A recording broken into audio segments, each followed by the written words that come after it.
Welcome to your retro game emulation system. This is a Raspberry Pi 3 inside of a Super Nintendo-like casing. All the buttons work. You can power it on and off this way or reset the system. This is full HDMI. This works on any flat screen TV set. It comes with everything you need to operate it, and it's fully loaded at no charge. I went ahead and loaded the system for you with over 9,000 classics that you remember from when you were a kid. This is a perfect gift for any retro gamer, or the perfect system to show your children the games of your past. These systems are really cool. These are professionally made.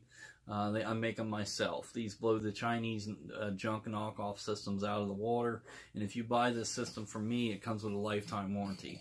If it ever fails to work properly, just get it back to me and I'll fix or replace it for you.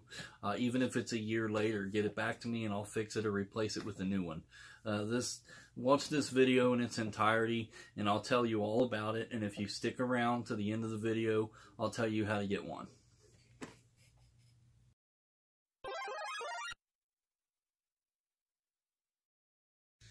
So when you buy this device from me, it's going to come in a little package that looks just like this. This is what it looks like when you get it. You're going to have an instruction manual in here.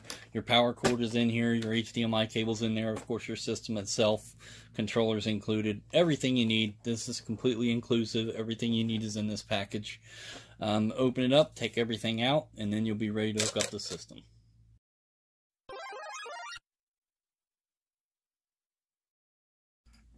So this system is super easy to hook up. There's nothing to it.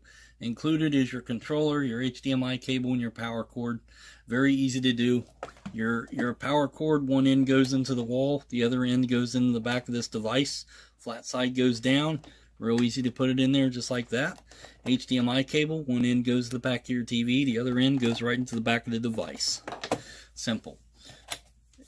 USB, that's your controller. Any controller you want to put on this device, as long as it's USB, it's going to work for it. If you look at your controller, the little white section there on your USB cable, the white section should be up. That'll go right into the system, just how it's supposed to, just like that. Simple as that, guys.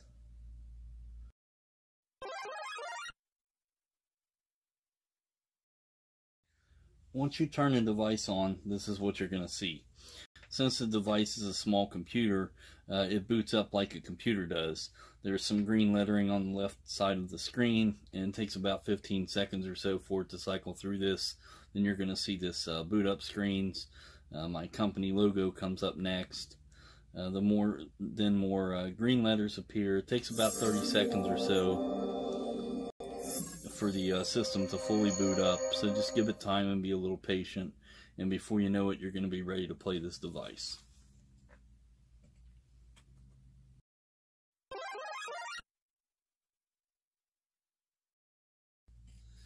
Configuring the controller is easy to do.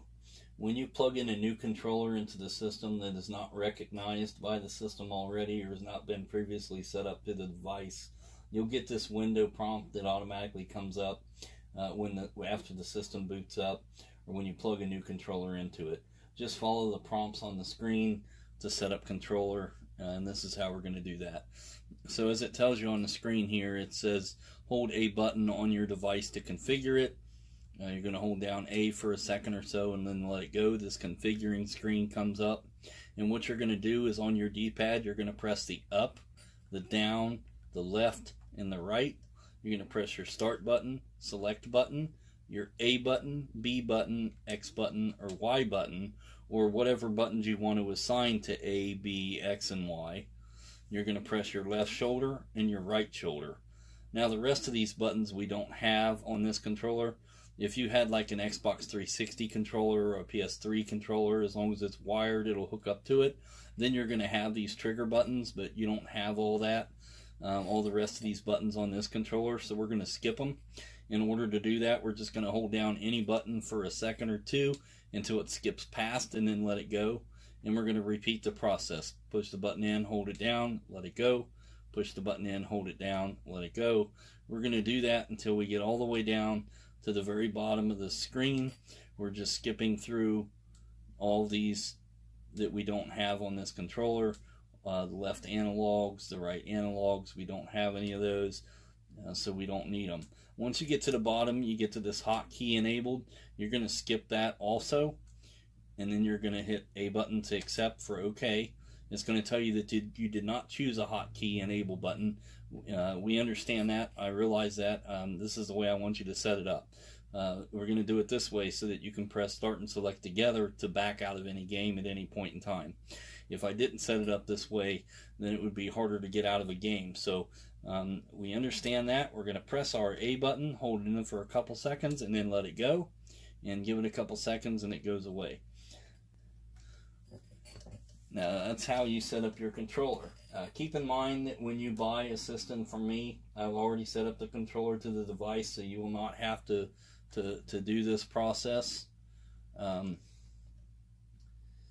unless you want to reconfigure it, or if you have a new controller for the device that's different than the one that I provide.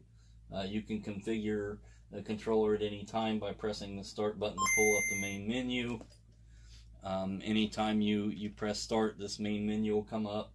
You can go down to configure input. Yes, you want to configure input, then that'll reconfigure the input at any time. Main menu comes up by pressing your start button. Your start button also sends the main menu back away if you don't want the main menu.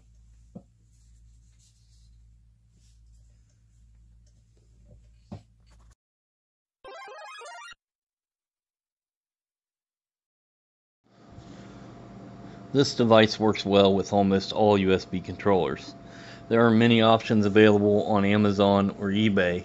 If you want an arcade stick, just look for one that's a USB connection and it'll hook right up to it. All you have to do is configure the controller as we previously discussed in the last segment. So if you want an NES controller for Nintendo games, or an Atari controller for the Atari games, or one that looks like a Sega Genesis controller for the Sega games, they're out there and they're easy to get. Just search for the one you want and include the word USB in your search, and you'll find that they're pretty easy to find and they're pretty cheap. The reason that I give you a Super Nintendo style controller is that it has enough buttons to operate all the platforms on this device, also because it matches the system itself, obviously. If you need extra controllers, feel free to get them from my website or just come in and see me. I usually have extras on hand. I sell them brand new for $10.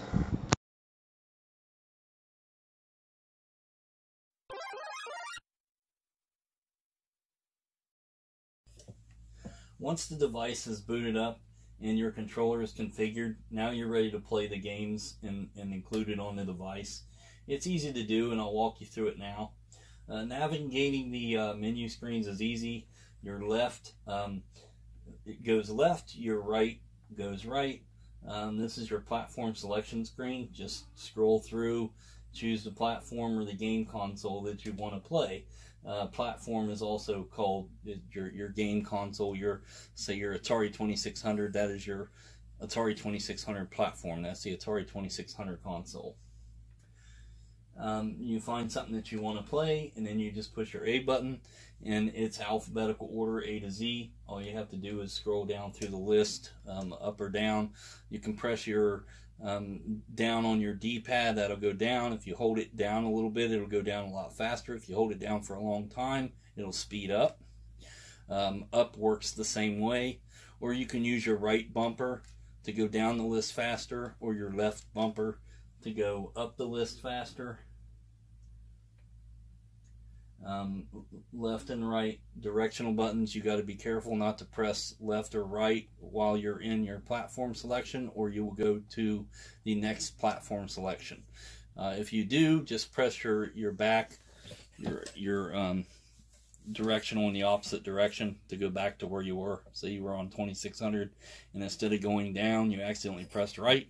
Well, just press back the other direction to go back to 2600.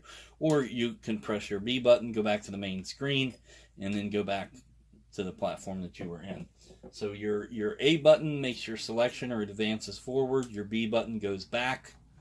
A button advances forward, up, down, through the selections there. A button makes your game choice. B button backs you out of it. It's very simple to do. Anytime that you're in a game and you're playing the game and you decide that you're done with the game and you don't want to play the game anymore, all you have to do is press your start button and your select button together at the same time, and that's going to back you out of the game. So if you play in the game and you realize you don't like it, press start and select together. That'll back you right out of the game. It'll back you out of any game at any time. B button goes back, A button goes forward. It's pretty well simple. There's really nothing harder than that.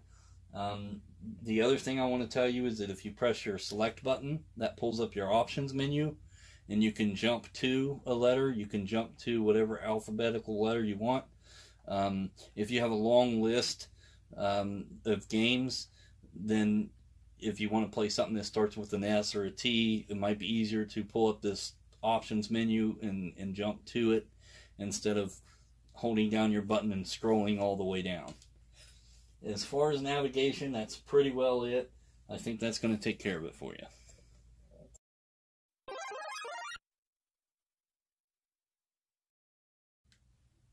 So for the ColecoVision games, what you have to do is when you choose the game, you have to give it a few seconds for the blue screen to come up that tells you your skill set. You have to choose 1 player, 2 player on the ColecoVision, just like the ColecoVision games did when they booted up originally on the original ColecoVision system. See, here's the screen that says to select your game option.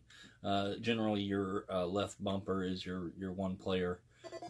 Not sure what the 2 or 3 or 4 player option would be, but it should be easy to figure out. So, but as simple as that. Once you choose that, then you're ready to play the game.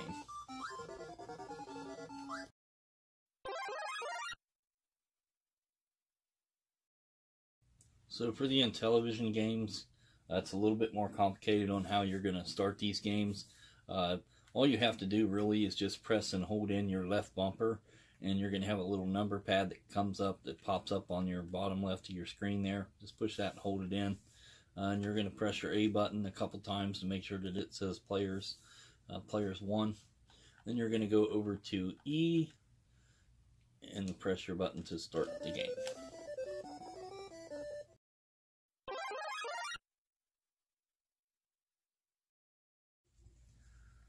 Using the favorites menu, this is also a super cool feature that I have just reinstituted into the device.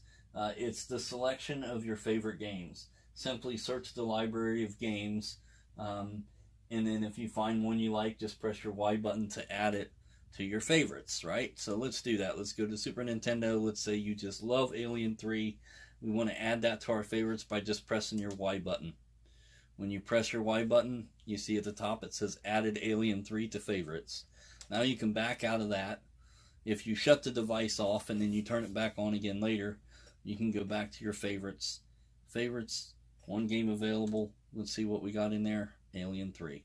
Now you can make a very, very long list if you like of all your favorites. So this is going to be really cool and really helpful, especially knowing that there is like 9,000 games that I give you for this system. And if you don't want to scroll through 9,000 games every time to find the game that you want, just put it in your favorites. Now you can come back to it, boot up your favorites, and play right from your favorites list. So now you've got your list of games that you like to play all the time, and they're right there for you. Easy, at your disposal anytime you want them. Yes, they do come back once you shut the system off, unplug the system, plug it back in later, and your favorites are still there. So that should be very, very helpful to you, and that's a very neat key piece of this device that I've just recently put back on it, because I think it's really cool and it should be helpful.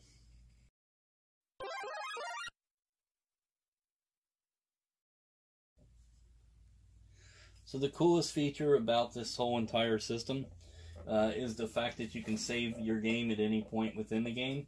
And I'm going to show you now how you're going to do that, how you're going to save the games to the internal memory.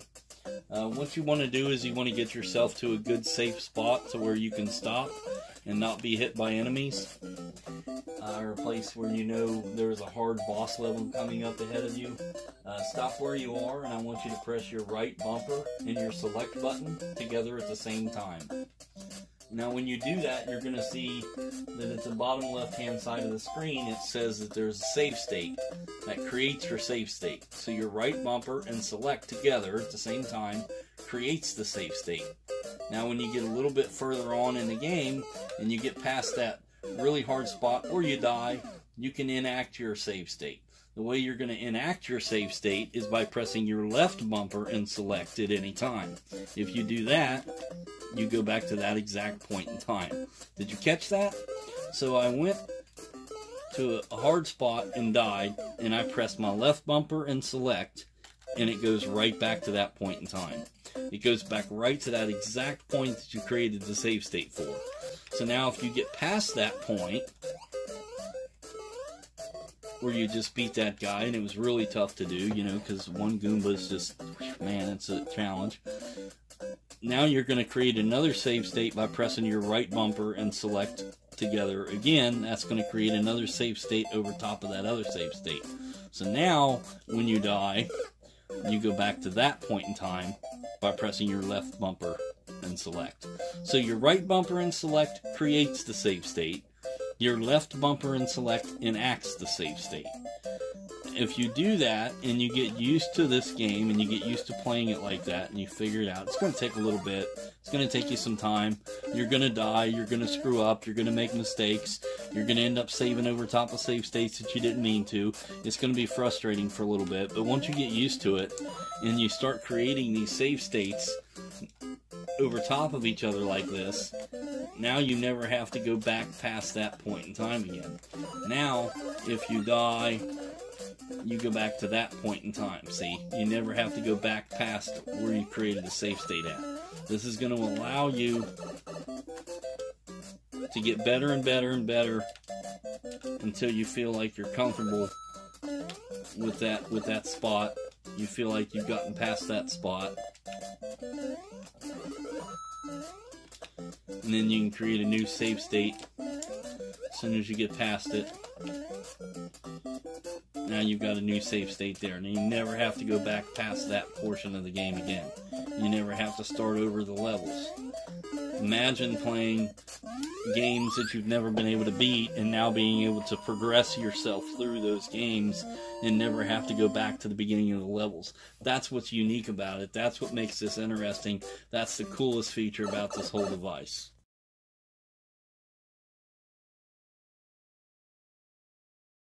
There's also another way to save on this game, and that would be to press your select button and your X together at the same time. That's going to bring up your quick menu. When you bring up the quick menu, you can go down to save state and press your A button, and that's going to also create a save state that way. Then it automatically exits out of that screen. Then if you want to go back to the save state, so if you die or if you get stuck somewhere and you want to go back to the save state, select an X and then go up to load save state, and you'll go right back to that point in time. So if you're not real fluent with the select button and your right and left bumpers, you can also do it that way by using your quick menu. Quick menu is pulled up by pressing your select and X together, or put away by pressing the select and X together. And that might be a little easier for you.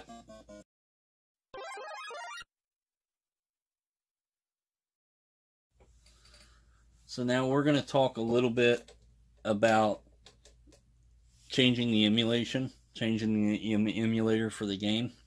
So let's say you have a game that isn't loading properly or just doesn't work for whatever reason. I'm going to show you how to change that emulation so you can change the emulator setting for the ROM. Each one of these games is a ROM. This is a ROM. This is a ROM.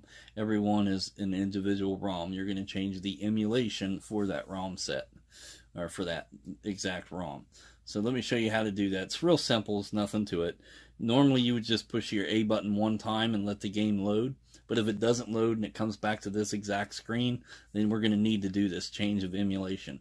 Let me show you how to do it real quick. So instead of pushing your A button just one time, we're going to push it once, give it a second, and push it about 3 more times, and then let it go. And then you're going to come up to this screen right here, go down to the second option, which is select emulator for ROM, press OK, and then you're just going to choose whichever emulator you want.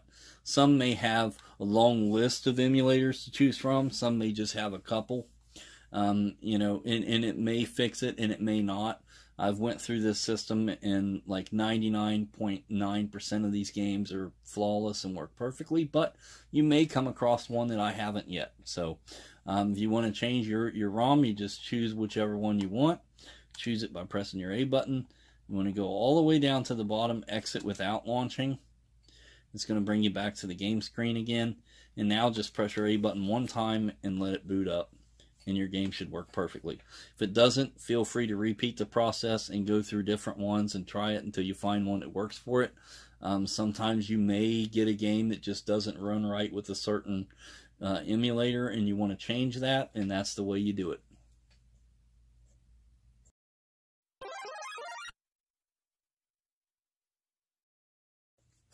So as far as troubleshooting goes on this game, the biggest thing is to just make sure that your power cord and your HDMI cable are plugged in properly. If you're not getting a signal on the TV, if you're not showing anything, make sure that your TV is on the right input setting to where your HDMI is, you're on the correct HDMI setting. And then just make sure everything is plugged in right. If you are plugged in right, you're still not getting a signal, just unplug everything from the back of the system and then plug it back in and try it again. Sometimes that's just, you know, just a good rule of thumb to try it again and see. But these are generally 100%. I don't ever have a lot of problems with the hookups. As long as you hook it up right, it's going to work for you. So if you do have any issues, you know, you can always contact me at any time, and my phone number is readily available, and all my information is on the packaging too if you need to contact me for any reason. Otherwise, just the general troubleshooting that we've already talked about is pretty much all you need to know on this system.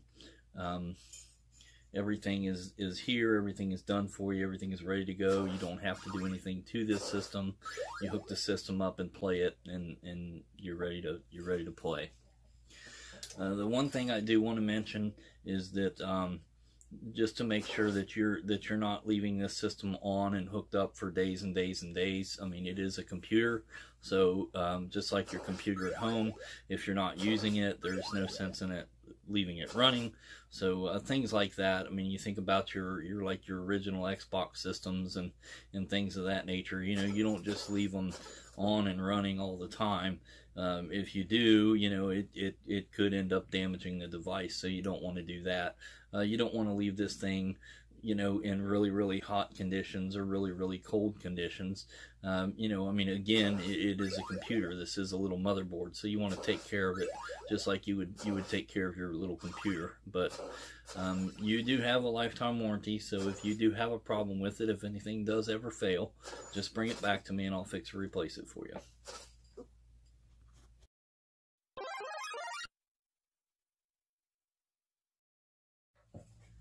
After you've played the game for several days and you can't keep your eyes open anymore, it's time to shut this system down. Think of this device just like you would your desktop PC or your laptop. You wouldn't just pull the plug out from the wall when you're done with it. The system is the same way. There is a shutdown process, just like your computer has when it's shutting down. Just don't flip the switch. While this may never affect it, it might, and it's better on the motherboard if you shut down the system before turning it off physically. Doing this is simple. Just press your start button to pull up your main menu. Go down to quit. Press your A button. Go down to shut down system. Press your A button. Press your A button one more time. That's going to shut down the system. Give it a second or two to shut off. This way you know it's all the way off. And then all you have to do is flip the little purple switch on the system. That's going to shut the system off. When you do it this way, the next time that you want to play the device, all you have to do is flip the switch on the system and it'll boot right up.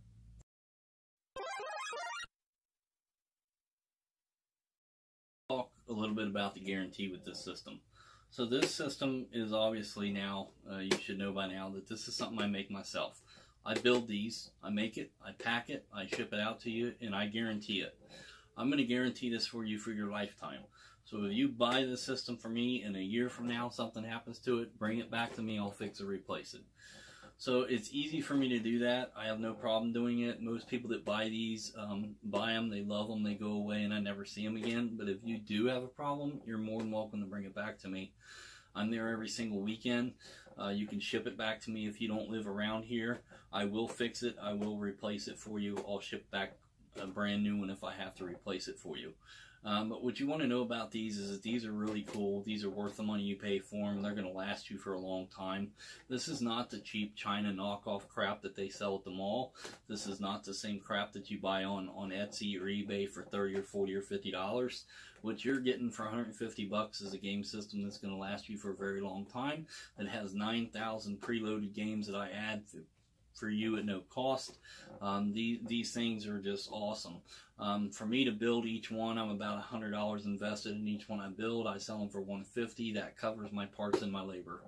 That's really it. I'm just charging you for the time and the labor it takes me to put this thing together for you. So if you want one of these, I appreciate it, and I always appreciate your business. So what you need to do is just get onto my website. It's www.mattsvintagevideogames.com.